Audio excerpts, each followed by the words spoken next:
Hai teman-teman, welcome back to our podcast. Ramai. Nah, ini tuh kita udah masuk ke podcast ke-11 kita. Wow. Tuh. Iya. Oh. Oke, sebelumnya kita mau ngucapin selamat Paskah dulu buat teman-teman. Selamat Jumat Agung, selamat Kamis Putih, Rapel ya. Selamat. Ya, semoga kita bisa menjadi yang lebih baik lagi dengan penebusan yang Tuhan sudah lakukan ke kita dan kita bisa menjadi lahir baru. Nah, kali ini kita akan ngobrol bareng duo Vivi. Iya nggak? Victa dan Victor. Tepuk tangan dong. Habis ini bikin podcastnya duo Vivi. Ya. Duo Vivi. Nah, jadi Kak Victa ini aku panggilnya Pester ya. Jadi Kak Victa ini adalah Pester dari ICC IFGF Bali dan siapa ya? Kak Victor juga. Oh. Dulu begitu kan. Okay. Itu makanya kita sama Victa juga karena dulu sama-sama muda remaja jadi juga panggilnya tetap Kak. Di highlightnya dulu. Sama-sama mudanya dulu. Oke. Ada Pak Pendeta, enggak. Kak Victor itu adalah pendeta juga KPP Jemaat Dianapura. Oke. Harus agak tenang ya karena temanya Kristen Able banget. Kristen Able banget. Oke, sebelum masuk ke Kristen Able kita tanya dulu. Apa kabar? Baik. Basa-basi dulu. Luar biasa. Template jawaban Kristen. Pak Pendeta, apa kabar? Sehat? Sama dengan Victa juga. Luar biasa. Kesibukannya selain mengurus jemaat dan kehidupan pribadi apa? Macam-macam ngurusin Agatha, ya pasti. Agatha ada saya yang nomor 5 tahun, Jadi wah, lagi seneng lah. Lagi happy. Lagi happy. Nah, bedanya ICC dengan GKPB apa ya? Dan kenapa? ICC aja kayaknya lebih banyak singkatannya. Lebih banyak huruf matinya. Iya. Kita berapa huruf? Apa ya? Denominasinya kali ya? Ya, denominasi yang bisa beda tapi tetap aja satu kan konsep Kristen. Iya, sama aja sih sebenarnya. Cuma mungkin kalau ICC lebih santuy, kalau GKPB kan udah ada pakem-pakem adatnya nggak sih? Nah, kayak sesimpel kita perjamuan kudus pakai baju adat biasanya. Terus kalau Natal kita bikin penjor, kayak gitu nggak sih? Lebih ke budaya. Lebih ke metode. Iya, metode aja kali ya. Tapi sebenarnya oke. Nah, sudah siap? Siap. Kali ini kita akan bahas tentang enak nggak sih jadi Kristen. Wow, sudah panas. Ini ditanyain sama pendeta itu gimana sama pastor. Ya makanya kenapa pendeta, jadi supaya saya lurus gitu. Jadi kalau kita ngomong udah ada pendeta yang jawab, jadi kita nggak mungkin salah. Jadi berat di dua pendeta ini. Oke. Sebelumnya aku mau bacain dulu ayat untuk podcast kita hari ini. Itu terambil dari Matius 22 ayat 14. Bunyinya adalah, sebab banyak yang dipanggil tapi sedikit yang dipilih. Wow. Asli merinding. Kayak cuma satu kalimat tapi kayak deep banget gak sih Kak? Nah, sebelumnya udah pelayanan sebagai pendeta berapa lama nih? Sebagai pendeta aku baru berapa bulan?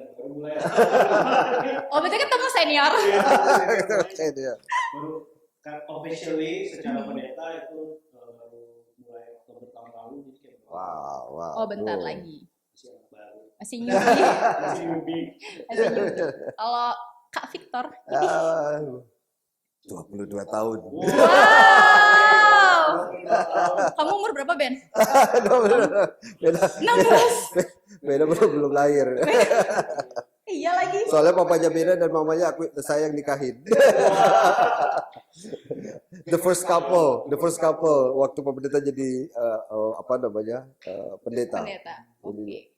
Nah, sebelumnya kenapa sih kita pilih tema ini? Nah, jadi waktu itu aku sempat buat Q&A di Instagram, itu nanya menurut kalian enak nggak sih jadi Kristen? Tapi di close friend.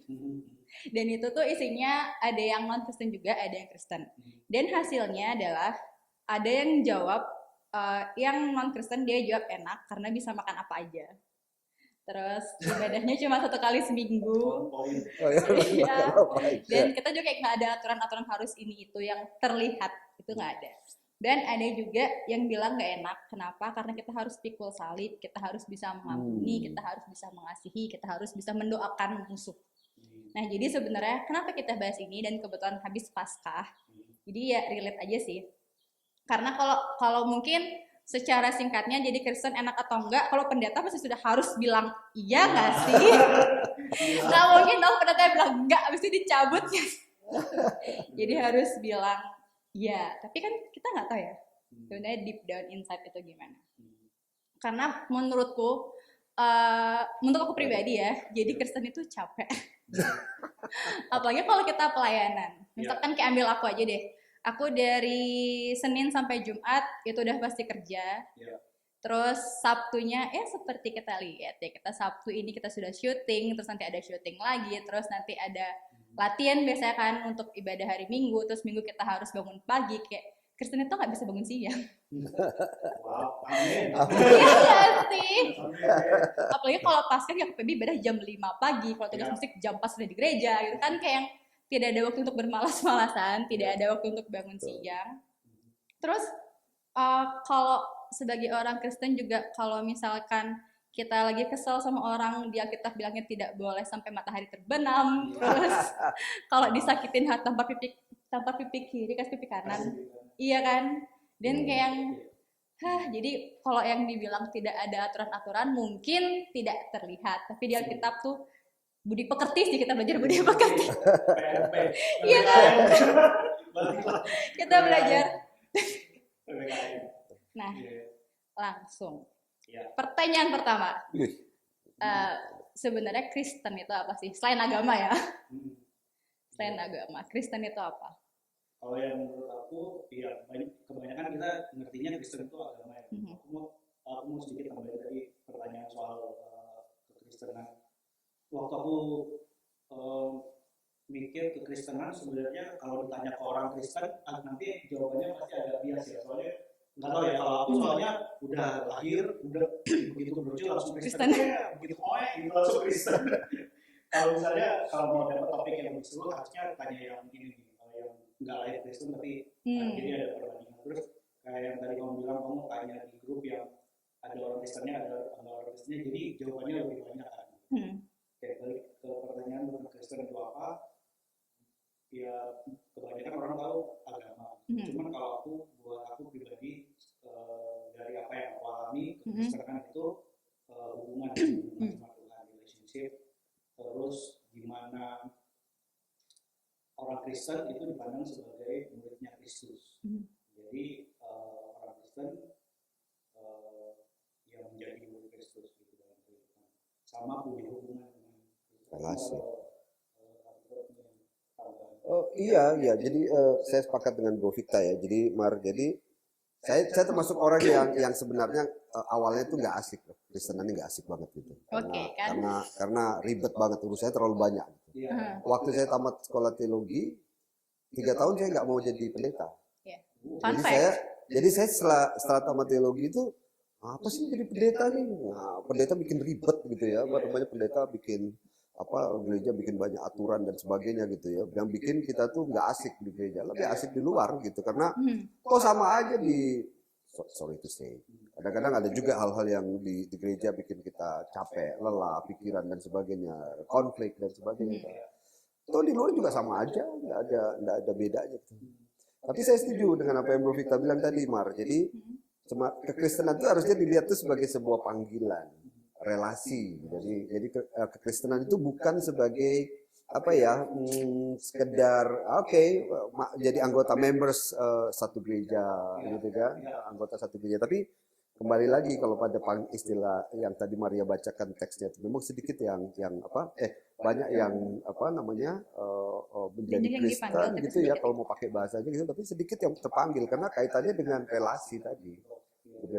Jadi kelihatannya tuh kekristenan itu harusnya bicara tentang menjadi pengikut Kristus itu sendiri. Dalam bahasa sederhananya tuh, kalau nanti kita akan kembangkan diskusinya. Jadi kalau kalau dia menjadi pengikut Kristus, maka konsep-konsep kelelahan, konsep-konsep apa tadi itu ya, itu mungkin bisa dijawab di sana nanti. Kenapa sih kadang-kadang kita berlelah-lelah untuk menjadi melayani dan sebagainya ya.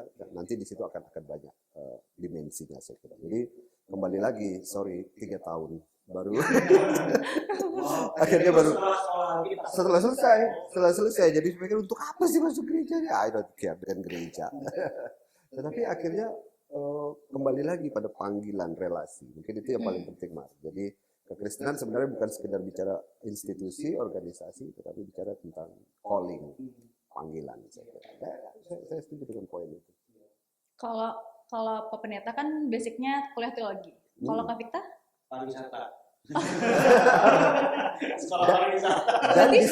Dan semua disatukan dalam calling, panggilan. Iya, berarti Kak Victa itu beneran pure panggilan dari Tuhan untuk melayani.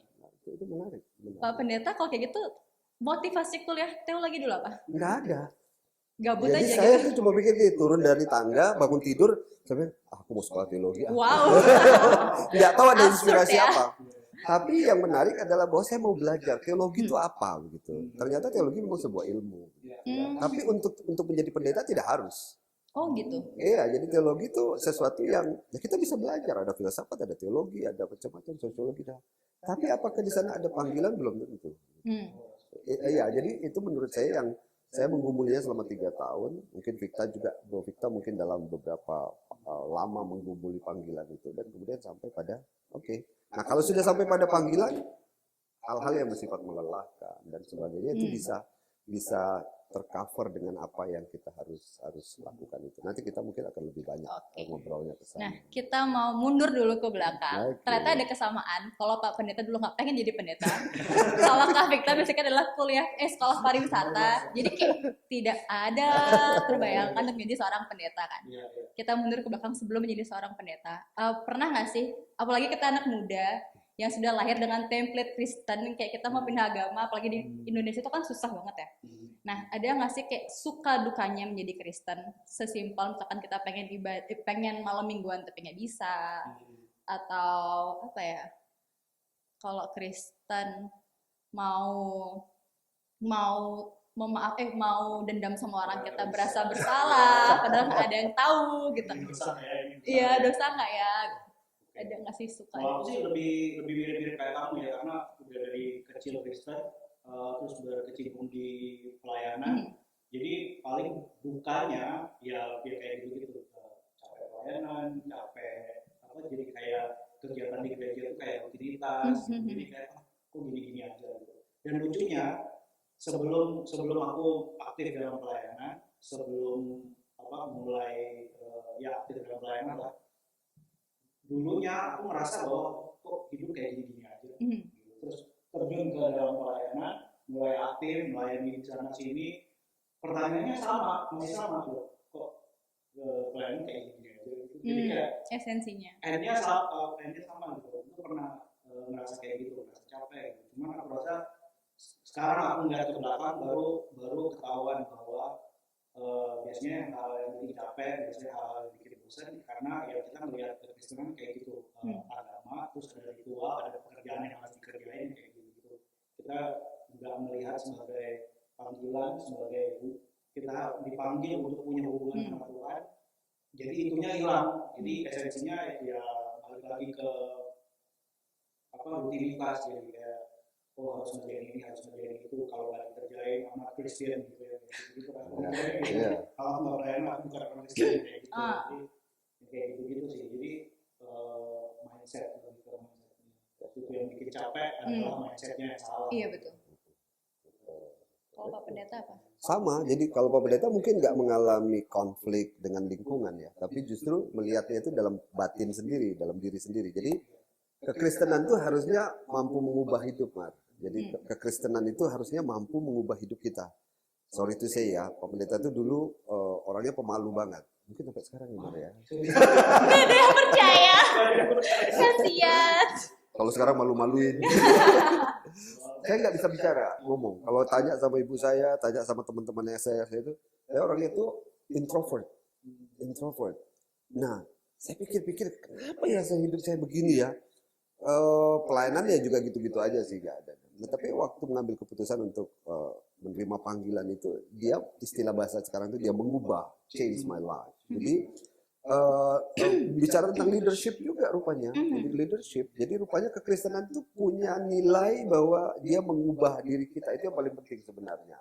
Jadi kalau dia nggak mengubah diri kita dari menjadi sesuatu, sebenarnya kekristenan seperti yang Maria tanya tadi, enak gak sih jadi Kristen gitu. Nah kalau saya sih enjoy sekarang, kenapa? Karena Pendeta. karena bukan sekedar pendeta, tapi saya menikmati perubahan-perubahan dalam hidup saya gitu. Jadi kalau privilege jadi pendeta, pastilah gitu ya. Tapi privilege jadi pendeta. Dulu saya nggak merasa bahwa itu apa sih jadi pendeta, ngapain sih jadi pendeta. Menerima privilege itu semua orang juga sama kok, semuanya bisa. Tapi pikiran saya adalah bagaimana kekristenan itu, iman itu mengubah saya. Gitu. Jadi yang dulu saya mungkin nggak bisa ngomong, saya kalau ngomong di depan ngejer gitu istilahnya itu kayak keringetan, terus nggak bisa saya pokoknya main musik tuh juga diam-diam gitu, main musik gak asik gitu pokoknya. Makanya kalau jenis musik saya kan old style banget kan. Semua ada jaring jazz. Semua ada jaring jazz. Jazz. Dan old jazz lagi. Mar gini ya Mar, jazz. Tapi change of life Mar, kata kuncinya mengubah. Kekristenan itu menjadi asik karena dia mengubah kehidupan kita. Jadi jadi saya kira panggilan itu di situ. Waktu dalam fase-fase duka, itu pernah nggak sih ngerasa kayak, kan kita ya sebagai manusia kita capek lah ya. Pernah nggak sih ngerasa kayak, kenapa sih aku harus Kristen? Atau kayak, apaan sih gereja? Pernah nggak sih ada kepikiran kayak gitu? Atau kayak, kenapa sih harus aku Tuhan? Kenapa sih nggak yang lain aja yang dipanggil? Kenapa harus aku? Dari sekian banyak orang. Karena kan nggak tahu ya kalau di gereja-gereja lain, kalau di sini karena SDM-nya sedikit, jadi yang pelayanan tuh itu aja, pasti ada dong titik lelahnya orang-orang ini. Pernah nggak sih ngerasa kayak gitu, atau pernah menjadi bagian dari orang-orang ini aja yang kerja? Oh iya, pernah. Jadi saya mengalami itu dalam masa-masa yang berbagai fase ya. Jadi dulu pelayanan saya itu kan dari deso banget, dari nyangkul di sawah di Bonting di sana. Bonting itu di mana, tahu nggak Mar? Bonting Mar? Geografi gue jelek lagi. Bonting itu di utara, yang di peta udah nggak ada kayaknya itu. Indonesia nih. Bonting itu di Bali Utara. Iya kan? Bali Utara loh. Nggak tahu. Iya, di Bonting, di Bulian, yang kakaknya cuma 4 keluarga, 2 keluarga dan sebagainya. Sampai di gereja yang paling modern seperti di Anapura, bahkan sampai di Washington DC. Semuanya itu dengan dinamikanya. Sampai saya pada kesimpulan itu begini, ternyata orang itu nggak boleh ngomong gini, Mar. Oh lebih capek di daerah kota, di jemaat kota gitu ya. Sementara kita yang ada di desa juga dengan kelelahannya sendiri. Gitu. Tetapi dua-dua punya kesukacitaannya sendiri. Gitu. Jadi kalau orang bisa memahami itu, kita udah nggak bisa lagi bandingin, oh di kota lebih capek karena apa namanya, pendetanya harus begini, pendetanya harus enggak, di desa juga begitu karena ikut nyangkul sama-sama, capeknya malah fisik juga gitu kan, capeknya fisik juga karena ikut nemenin jemaat pelihara sapi dan sebagainya, harus ikut macam-macam lah di desa itu kan, kesulitannya sama, tantangannya sama, tapi sukacitanya juga sama. Jadi pada titik itu kita baru bisa merasakan bahwa oh iya ya, pelayanan itu sebenarnya kembali lagi apakah panggilan kita itu jelas atau enggak. Gitu. Kalau panggilannya cuma begitu-begitu ya, aku lebih senang di kota lah. Siapa sih yang nggak mau pelayanan di Danapura? Siapa sih yang nggak mau pelayanan di Danapura? Asik nih punya teman-teman multimedia. Saya di sini terus terang menjadi lebih nyaman karena nggak mikirin nih soal rekaman gimana, soal apa, tinggal sis, Maria, gimana Maria ini? Oke. Dia melimpahkan segala stresnya. Tapi aku nggak tahu bahwa mereka juga pusing kan. Tapi kan itu bagian dari bagaimana ya, dinamika. Proses juga. Perubahan. Sih. Jadi perubahan.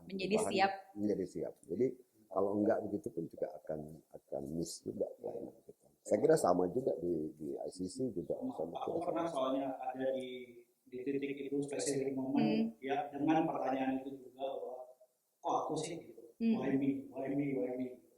Tapi yang aku sadari waktu itu ya, pertanyaan itu timbul karena I'm comparing myself ke orang lain, sama kayak pertanyaan itu akan muncul waktu kita compare apa yang kita lakukan versus apa yang orang lain lakukan, khususnya dalam pelayanan. Dan aku percaya gini, Pak, semua dipanggil. Orang Kristen itu semua dipanggil, semua punya panggilan dalam Tuhan. Tapi respon itu tanggung jawab kita. Respon untuk panggilan itu either kita jawab yes atau no, itu tanggung jawab kita. Waktu kita udah bilang yes sama panggilan Tuhan, ya fokus ke panggilan kita aja. Kadang-kadang yang bikin kita capek adalah waktu kita comparing. Kita pelayanan di desa, terus kita lihat orang di kota, kok lebih enak ya? Kita pelayanan di kota, kita lihat di desa, kok lebih asik ya? Pasti ada. Nggak sibuk, nggak apa. Padahal waktu kita fokusnya kita jadi ke panggilannya orang dan responnya mereka kepada panggilan mereka sendiri, pasti bakal ini ada di hati kita yang merasa nggak cukup gitu, amat enak gitu. Padahal respon kita terhadap panggilan kita sama Tuhan itu udah cukup. Fokus aja sama benar. Beberapa hari aku sempat mengalami fase itu beberapa hari yang lalu, kayak baru-baru ini gitu loh. Kayak yang aku pelayanan itu kan ya kita bongkar lagi deh nih, maksudnya kayak udah 12 tahunan lebih lah ya dari aku SMP aku udah pelayanan. Terus pelayanan awal itu dari pertama main musik untuk kebutuhan gereja, terus singer juga. Terus akhirnya sejak COVID diminta bantu untuk bagian multimedia, waktu itu cuma sebatas buat thumbnail ibadah doang. Terus semakin kesini karena pendeta saya ini suka dadakan gitu kan, dan melimpahkan stresnya ke orang yang dia merasa dia mampu gitu. Jadi gua nggak mau, kita harus belajar tentang broadcasting, kita harus belajar tentang recording dan sebagainya, teknologi gitu. Sampai kemarin aku merasa yang kayak kok apa-apa di gereja ini Maria ya. Maksudnya kayak kok semuanya Maria ya gitu. Karena kemarin itu kan aku udah bodo amat sama Good Friday, misalnya persiapan Good Friday aku udah bodo amat, kayak nggak mau tahu gitu. Terus tiba-tiba aku tapi tahu akan ada yang dancing to the cross waktu itu. Dan pas mereka latihan aku udah cuek aja, santai gitu. Adalah bapak pendeta saya ini, terus dia bilang, Mar tolong bantuin, kan nggak mungkin bilang enggak ya. Sampai akhirnya waktu itu aku bantuin, terus aku makin mikir lagi, kenapa semuanya harus Maria gitu loh, kayak ada kok yang lain gitu, kayak kenapa harus Maria semuanya. Sampai akhirnya aku nanya sama Tuhan, kayak Tuhan, di gereja tuh orangnya banyak, anak mudanya itu banyak, yang berpotensi itu banyak, tapi kenapa Pak Pendeta melimpahkan semuanya ke aku gitu loh, saya kenapa gitu. Sampai akhirnya aku dapat jawabannya, aku mikir gini, Tuhan nggak akan say yes, Tuhan nggak akan kasih jalan sama kamu kalau Tuhan ngerasa kamu nggak mampu. Dan yang aku sadari adalah, oh berarti panggilanku ke situ ya Tuhan ya. Jadi mulai kemarin setiap panggilan dadakan Pak Pendeta Victor, jadi kayak oke, Tuhan, oke, ayo bisa gitu.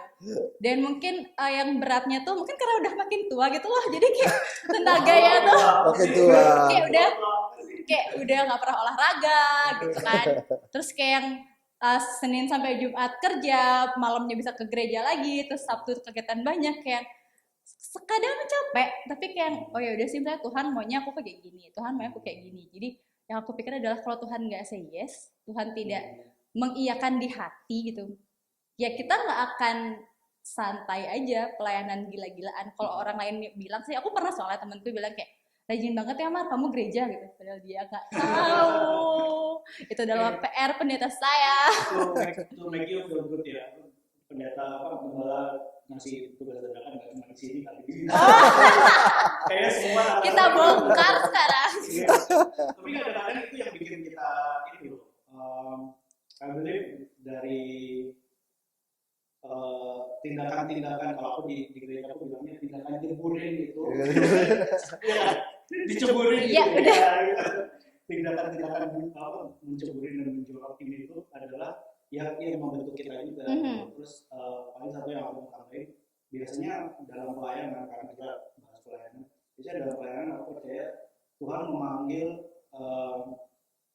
Tuhan nggak cari orang yang lengkap, yang bisa, tapi dia memperlengkapi orang yang mau. Gitu. Waktu kita jawab yes Tuhan, aku mau melayani, aku mau, Tuhan yang memperlengkapi. Itu udah melalui apa? dadakan gitu itu bisa karena itu memperlengkapi skill kita kan. Ini semacam legitimasi betapa pentingnya arti sebuah dadakan. Kamu pernah dengar nggak orang kreatif itu adalah orang yang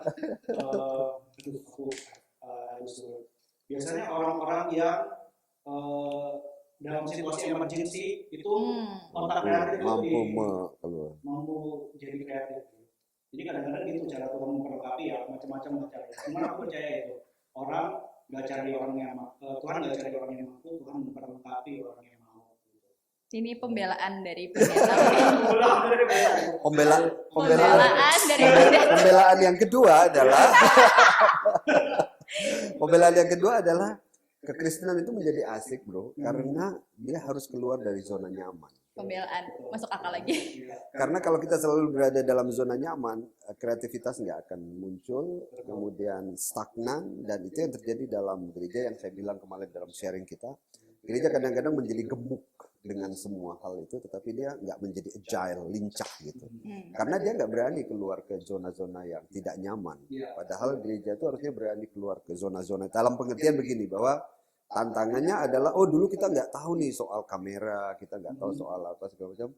Tapi ketika dipakai istilah diceburin tadi, maka di situ semua orang akhirnya jadi belajar, dan akhirnya jadilah Maria yang demikian, jadilah Adrian yang demikian, jadilah Bena yang demikian, dan teman-teman yang lain juga. Nah, mungkin itu pembelaan yang kedua. Jadi bahwa marilah kita membuat suasana. Tapi benar bahwa kekristenan itu menjadi asik, panggilan itu menjadi asik kalau kita berani keluar dari zona-zona nyaman kita. Dan saya punya banyak pengalaman itu. Pulang dari Amerika ke sini nggak ada alasan, dengan status green card holder yang sudah nyaman di sana, pulang aja. Karena saya bilang terlalu nyaman, terlalu ada dalam zona nyaman.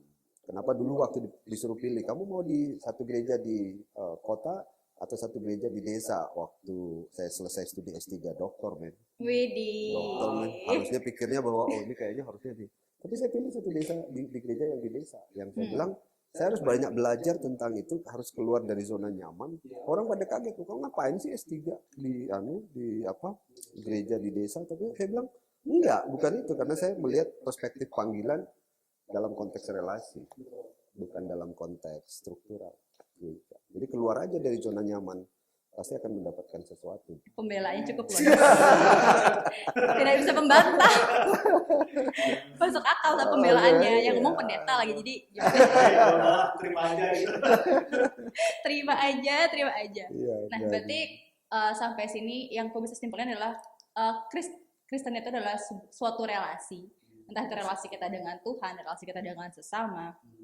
Ada nggak sih kakak-kakak dampak positifnya atau negatifnya dari sebuah relasi yang dirasakan sampai sekarang? Dampak positifnya dari relasi, aku merasa jadi ini ya, simple life. Yang tadinya waktu aku mindsetnya masih kekristenan itu agama, ada banyak yang harus dikerjain. Sekarang jadi kayak lebih enteng, lebih ringan gitu. Karena relasi kan gitu ya, memelihara hubungan itu as simple as memelihara komunikasi sama memelihara waktu bersama. Ya sih, kamu kalau punya teman, kamu punya relasi yang bagus dengan kamu, dua itu aja yang pelihara, komunikasi sama waktu bersama. Waktu aku mindsetku diperbarui, dan sekarang aku sadar bahwa jadi orang Kristen itu selama punya hubungan sama Tuhan jadi enteng gitu loh, jadi ringan mandangnya. Yang penting aku punya waktu komunikasi kita sebagai orang Kristen sama Tuhan dikasih doa sama baca firman. Ingat ya, baca firman jangan ditinggalin ya. Gitu. Jangan doa makan doang. Jangan doa aja, enggak. Aku lihat itu lagi nih, doa itu kita ngomong sama Tuhan, baca firman itu kita dengar dari Tuhan. Aku pernah nggak punya teman yang kerjanya ngomong nggak mau dengerin gitu? Banyak. Ya, nyebelin kan? Iya. Ya, kayaknya itu aku. Jangan jadi orang nyebelin. Jadi kita ngomong sama Tuhan, ya melalui doa, kita baca firman, kita dengar apa yang Tuhan ngomong. Itu komunikasi terus waktu bersama sama Tuhan. Misalkan tuh ya kayak gitu. Asal itu aja yang dipelihara. Aku percaya kayak pelayanan, apa yang kita melakukan buat sesama itu keluar dari hubungan itu, hubungan yang kita bisa sama Tuhan. Kak Victor. Susah settingannya. Victor, iya. Tapi kekristenan itu menurut saya tadi Bro Victor udah sampaikan. Jadi kalau saya tuh teman-teman yang lain, saya cuma mau katakan bahwa kekristenan itu selalu bicara tentang leadership. Relasi itu selalu ada hubungannya dengan leadership. Jadi kenapa kita harus membangun relasi, kenapa konektivitas kita harus terbangun di gereja, pelayanan dan sebagainya. Sebenarnya membangun relasi itu bicara tentang leadership. Karena begini, gereja yang baik, kepemimpinan yang baik adalah dia bukan banyak menciptakan followers. Jadi kalau dia hanya menciptakan followers, asik tuh. Pendeta cuma tinggal bilang, kamu gini, kamu gitu, kamu gitu. Kan bisa. Tetapi sebenarnya bukan di situ. Tapi kalau relasi-relasi tadi itu dibangun seperti saat ini, saya punya pikiran nih, Dian nih, atau Maria, atau Bena, atau teman-teman pemuda yang lain, atau siapapun yang menonton di sini, bagaimana dengan relasi-relasi pelayanannya itu, dia pada waktunya dia bisa menjadi pemimpin. Paling tidak pemimpin dalam memimpin dirinya sendiri. Kedisiplinan, nilai-nilai yang lain. Karena untuk apa saya melakukan relasi pelayanan dengan jemaat? Kenapa? Kalau saya nggak punya visi bahwa orang ini nih harusnya keren ini, dia harus bisa menjadi leaders dalam diri. Jadi perspektifnya terlalu banyak dan asik menurut saya ketika kekristenan itu dibedah satu-satu, dipilah satu-satu. Kalau Bu Victa tadi bilang jangan lupa berdoa dan juga membaca firman. That is the point. Jadi yang membedakan gereja dengan organisasi lain itu di situ. Ketika kita kalau berdoa itu oke, semuanya akan bisa. Tapi membaca firman enggak. Tidak harus. Nah, gereja harusnya mengajarkan itu. Karena kemarin kami dalam diskusi kami as a pastor. Berat. Padahal kita ngopi ceritanya. Kita sepakat bahwa kita harus kembali mengajarkan teman-teman bahwa kekristenan itu asik, kekristenan itu pemuda itu asik dan sebagainya, tapi jangan lupa bahwa kita harus kembali mengingatkan back to Bible, kembali kepada firman itu. Itu yang menjadi kita unik, yang menjadi kita pemimpin menurut saya. Aku mau ini sih, mau sharing. Jadi kalau kita bahas tentang relasi, tentang back to Bible, ini mungkin entah fenomena di gereja ini aja tapi kayak di GKPB juga. Jadi banyak anak-anak muda, terutama yang sudah CD itu kayak makin nggak pernah ibadah dan sebagainya. Karena yang aku lihat adalah menjadi anak muda zaman sekarang itu tuh susah banget. Apalagi anak muda Kristen, kayak Pak Pendeta kan kita ibadah kita sharing kan kayak bebannya anak muda zaman sekarang tuh susah banget. Ada yang harus menjadi sandwich generation, tau nggak sandwich generation? Jadi kayak dia yang harus membiayai keluarganya dia di umurnya yang masih kecil. Terus banyak juga kan kayak relasi antar orang tua yang tidak baik, akhirnya dampaknya ke anak-anaknya. Dan mereka mungkin ketemu teman yang lebih asik, akhirnya mereka lupa sama Tuhan. Nah, menurut kakak-kakak ini, sebenarnya sebuah baptis CD itu kan seharusnya komitmen kita dengan Tuhan ya. Tapi kalau melihat realitanya ternyata kayak gitu tuh gimana?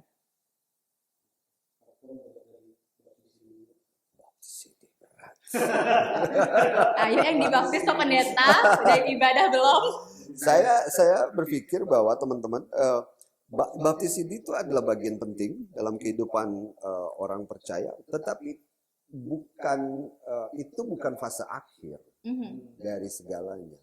Fase yang seterusnya ada adalah pasca dari baptis dan CD. Jadi ada baptisan masih kecil, kemudian ada CD. CD itu artinya adalah kita meneguhkan kembali iman kita. Nah, kalau kita meneguhkan iman kita itu bukan berarti relasi saya hari ini, tetapi relasi saya ke depan bersama-sama. Jadi itu sebabnya menurut saya kalau panggilannya itu diteguhkan di dalam baptis dan CD, dia bukan berarti pada akhir CD rame foto-foto dan sebagainya.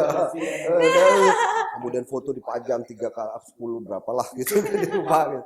Tapi enggak, bukan itu menurut saya. Justru pada bagian rel kehidupan itu yang after itu. Jadi artinya bahwa panggilan kita tuh bermakna justru ada dalam sepanjang kehidupan kita. Dan itulah nilai gitu yang bernilai, bukan pada arti. Oleh sebab itu orang yang dibaptis setelah baptis dan CD harusnya dia semakin semakin aktif dan sebagainya. Tapi pertanyaan Maria, kenapa kok enggak gitu? Kenapa kok enggak? Nah itu mungkin jadi kritik juga, Mar, self kritik kepada Yes, kita bisa kritik kepada pendeta. kepada gereja juga ya. Ini saya ngomong aja nih kepada gereja bahwa metodologi pengajaran gereja juga itu sudah harus banyak dilihat ulang. Nah ini mungkin nggak tahu nih nanti kalau kapan-kapan boleh ngobrol nih sama Bena dan teman-teman hasil katekisasi saya yang anak-anak murid katekisasi yang apakah mereka tambah rusak otaknya karena Langsung insecure.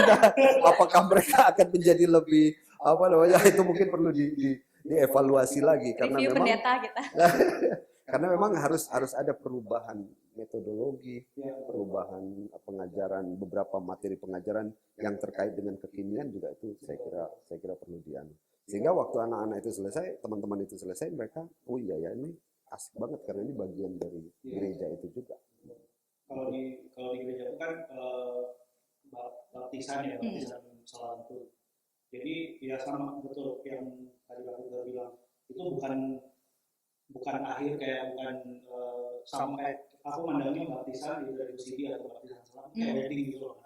Jadi bukan habis dibaptis terus happily ever after gitu juga, masih ada perjalanan berikutnya, perjalanan yang kalau aku melihatnya dalam sebuah baptisan justru perjalanan hidup baru karena waktu dia dibaptis dia jadi manusia yang baru, jadi ciptaan yang baru, perjalanan hidup baru. Nah yang kita juga benar, PR buat gereja dan pendeta adalah gimana memperlengkapi orang-orang baru ini supaya perjalanan mereka yang baru bisa siap gitu, mereka bisa siap gitu di katekisasi gitu, mungkin ada pertemuan kayak persekutuan doa, mungkin ada komsel, ada discipleship journey kayak gitu disiapin sama gereja, terus ada persekutuan pemuda supaya orang-orang yang melangkah dalam kehidupan baru ini mereka punya komunitas untuk ngobrol journey kita yang baru ini kok ribet ya, kok berat ya, ada share terus yang satu menguatkan supaya bisa ayo tetap semangat gitu. Kayak gitu sih. Jadi di satu sisi ya gereja punya PR, pendeta punya PR gimana caranya memperlengkapi jemaat. Who is pendeta here? Iya. Siapa pendeta di sini? Pendeta sering. Gitu. Kita takut. Iya, anak yang baru dibaptis, yang baru CD, do we have plan untuk memperlengkapi mereka? Apa kita punya perencanaan yang bagus untuk memperlengkapi mereka? Menyediakan wadah untuk mereka bisa share kayak gini untuk dibangkitkan lagi semangatnya di cheer up gitu. Bikin duit kita Bisa. Iya saya sepakat tuh karena ruang persiapan ruang perencanaan itu harusnya dibicara tentang persiapan juga. Jadi perencanaan itu selalu kaitannya dengan mempersiapkan khususnya kalau kita ngomong tentang generasi muda ya. Jadi kita bicara gereja tanpa generasi muda nothing deh.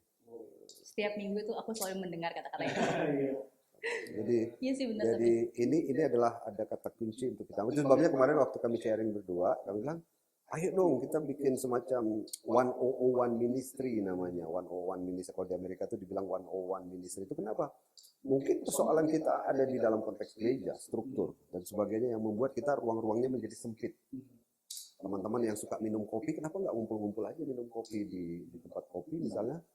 Itu juga ministry, itu juga pelayanan. Kenapa sih kita ribet bahwa pelayanan itu harus ada di satu ruang gereja?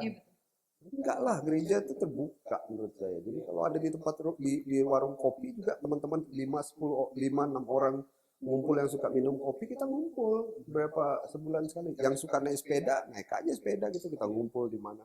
That is 101 ministry. Jadi semacam pelayanan yang memang ada ruang yang terbuka untuk bersama. Saya kira itu akan kalau itu dikumpul-kumpulin banyak itu. Nah, saya kira ayo dong kita mulai, Mar. Iya betul. Apa? Maria lagi. Udah nggak bisa nyala, kan kita perubahan. Dua pembelaan tadi. Iya. Tapi kalau bahas tentang relasi bener sih, aku sempat bantuin Kak Vika kan beberapa minggu lalu itu di DJ kelas apa? Nah itu terus aku cerita ke Pak Pendeta. Jadi kalau di ICC itu kalau mau pelayanan itu tuh kayak ada kelasnya gitu. Jadi kayak menurutku kalau kekristenan itu harus open minded, kita harus berani buka relasi itu benar karena kita tuh harus apa ya, berkembang gitu loh. Kalau kita dalam satu tempat doang ya kita kan bosen, capek, terus kita tidak Gemuk. iya bener, itu tidak akan berkembang gitu kan. Dan eh, aku dengar sih kalau dari teman-teman katanya Kristen itu adalah agama paling modern. Why? Karena kita tiap perjamuan nge-wine. Jadi kayak Emang iya pakai wine bukan isi iya. anggur. Tapi kan yang orang tahu kan gitu kan, yang orang tahu kan kayak gitu. Iya. Pakai amer gitu. Ya udah Kristen aja biar kita ngamer nggak dosa. Jadi balik lagi nih. Kita langsung ke intinya aja. Iya. Enak nggak sih jadi Kristen? Enak. Kok jadi ragu jawabnya? Udah pendeta nih, iya. Kemarin tuh aku di kelas di DJ itu aku dapat pertanyaan yang sama sih sebenarnya. Orang jadi orang Kristen tuh enak apa enggak sih? Jadi optionnya tuh antara enak atau enggak. Jawabanku adalah jadi orang Kristen tuh fun, yang kayak tadi yang asik. Karena apa? Ada enak, ada enggaknya, gitu. Kayak cinta tuh life is never flat gitu. Jadi Sponsor, is not sponsor video. tapi kayak kehidupan orang Kristen itu nggak pernah yang datar-datar aja. Jadi ada momen di mana kita di bawah, puyeng, ribet, capek dan sebagainya. Tapi ada momen juga di mana kita ada di atas, happy, joyful, perayaan kayak gitu.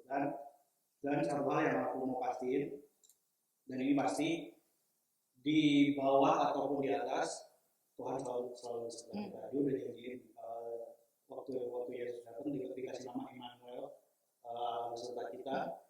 Kehidupan orang Kristen itu asik karena kita nggak pernah datar, kita selalu ada di bawah, kadang di bawah, kadang di atas. Tapi dimanapun kita Tuhan selalu ada bareng kita. Dan karena kita punya relasi yang dekat sama Tuhan, jadi kerasa di bawah kita nggak sendiri, di atas pun kita nggak sendiri.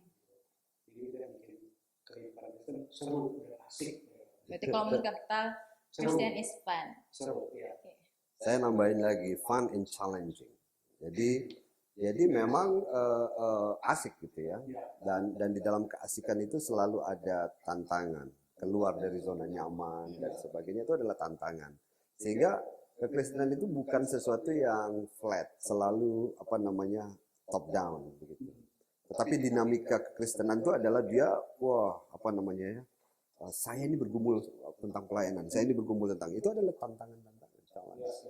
Dan di dalam challenge itulah kita menemukan arti relasi-relasi dengan Tuhan itu menjadi lebih intim gitu. Jadi kalau nggak ada tantangan, tidak ada sesuatu yang membuat kita menjadi lebih intim dengan Tuhan itu sendiri. Jadi udah menyenangkan, asik, dan kemudian ada challenge di dalamnya, dan itu anak muda gitu. Anak muda kalau nggak ada challenge, saya kira nggak akan menjadi anak muda yang keren gitu. Jadi anak muda itu kan harus dikasih tantangan seperti itu. Jadi asik marah. jadi orang Kristen tuh asik dan menantang. Life is never flat. Nano. Artinya bahwa ini bahasa kita untuk menjelaskan bahwa ketika orang menjadi Kristen itu dia bukan hanya sekedar urusan dengan tata tertib segala macam yang ada itu, tetapi bagaimana dia menggumulinya dalam hidupnya. Itu bagian yang dia. Kalau mau dibilang susah nggak? Oh susah. Enak nggak? Enak. Itu mungkin jawabannya hitam putih seperti itu. Tapi kalau dia diajak masuk dalam kehidupan bersama-sama, menikmati persekutuan panggilan itu, saya kira dia akan menjadi lebih dinamis. Kalau boleh tambahin, aku setuju banget. Challenge sebagai orang Kristen itu salah satu yang bikin seru juga, karena at the end of the day end-nya itu aku percaya setiap orang Kristen, orang percaya yang menerima panggilan itu orang-orang kuat. Karena apa? Karena di dalam Kristen ini kita bilang tadi ada challenge-nya gitu. Jadi orang-orang yang kuat dalam arti ya bisa jadi kuat fisiknya, tapi dalam kerohaniannya juga kuat gitu. Mereka selalu jadi orang-orang yang punya pengharapan, yang punya hal-hal positif untuk dibagikan, betul. yang punya pengalaman buruk yang bisa menguatkan orang lain kayak gitu. Orang-orang Kristen percaya mereka orang-orang kuat karena ya itu ada challenge-nya, ada berani maksudnya. ada tinggi rendahnya, ada di atas dan di bawah. OST tulus manusia kuat. Yes. Oke. Pertanyaan terakhir, langsung aja nih. Hal terbaik menjadi seorang Kristen atau hal terbaik di saat menemukan atau mendengar panggilan Tuhan itu apa? Kok lama? Saya tuh simpel, Mar. Jadi saya tuh merasa begini. Waktu saya, ini pengalaman ya, ini pengalaman saya. Waktu saya pulang dari Amerika ke Indonesia itu, saya udah bilang sama Bro Victa, saya bilang, saya simpel aja. Sebenarnya saya pengen ngajar anak sekolah minggu. Oke. Jadi, it's very simple. Iya, ya. Dari semua pengalaman yang begitu banyak yang saya dapatkan, entah itu kalau mau bilang agak sedikit pengalaman yang luar biasa dengan pengalaman. Istri saya bilang, kamu pulang ke Indonesia, really? Iya, kita pulang aja, nggak apa-apa, kita menikmati pelayanan kita. Terus kamu ngapain? Oh, saya mau ngajar sekolah minggu. Saya bilang.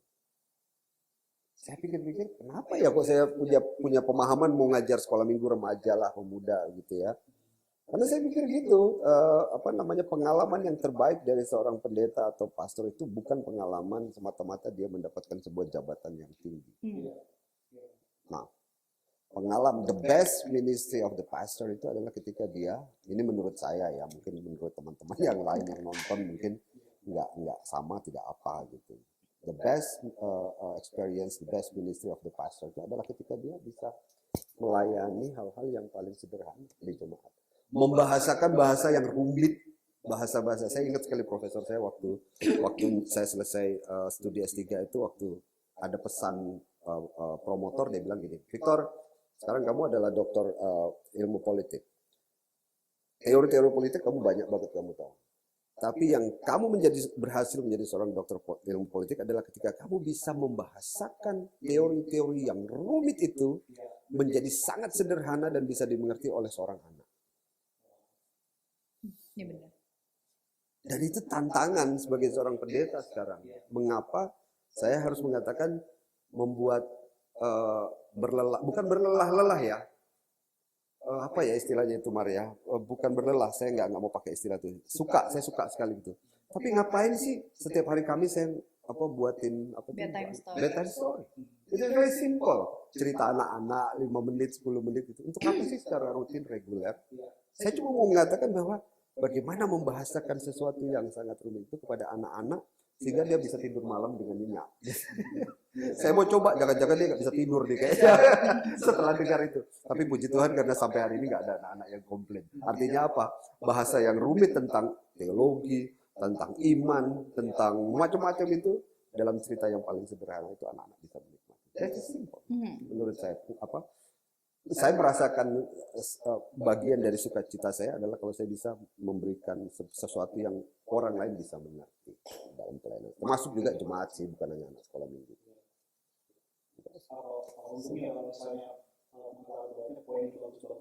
Nggak bisa dipahami. Itu kebahagiaannya, menurut saya sebagai entah itu pendeta, atau sebagai teman, entah sebagai pastor, entah sebagai kakak, entah sebagai apa lah dalam kehidupan kekristenan saya. Kalau Kak Victor apa? Tadi the blessing. Iya. Hal terbaik jadi orang Kristen, kalau aku pribadi cuma satu, Yesusnya. Dan hal terbaik jadi orang Kristen yang aku nggak mencoba membagi yang lain bagi Yesus gitu. Yesusnya. Seorang Tuhan yang berjuang untuk punya hubungan sama umatnya, cuma Yesus.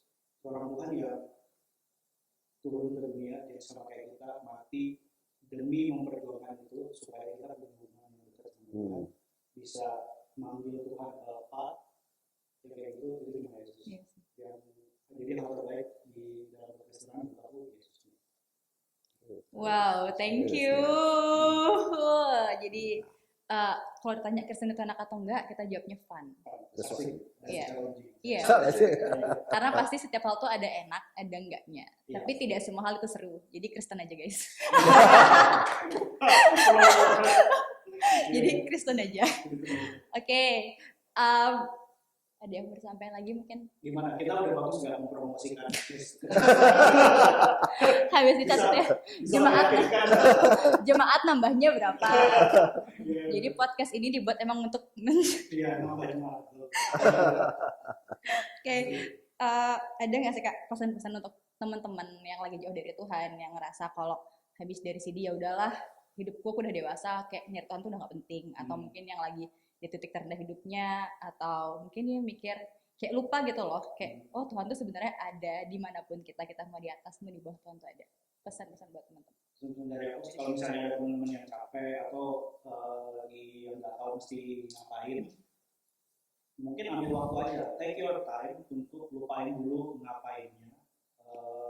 Kekristenan itu bukan tentang apa yang kita kerjain, tapi kayak teman-teman hubungan balik lagi ke hubungan sama Tuhan.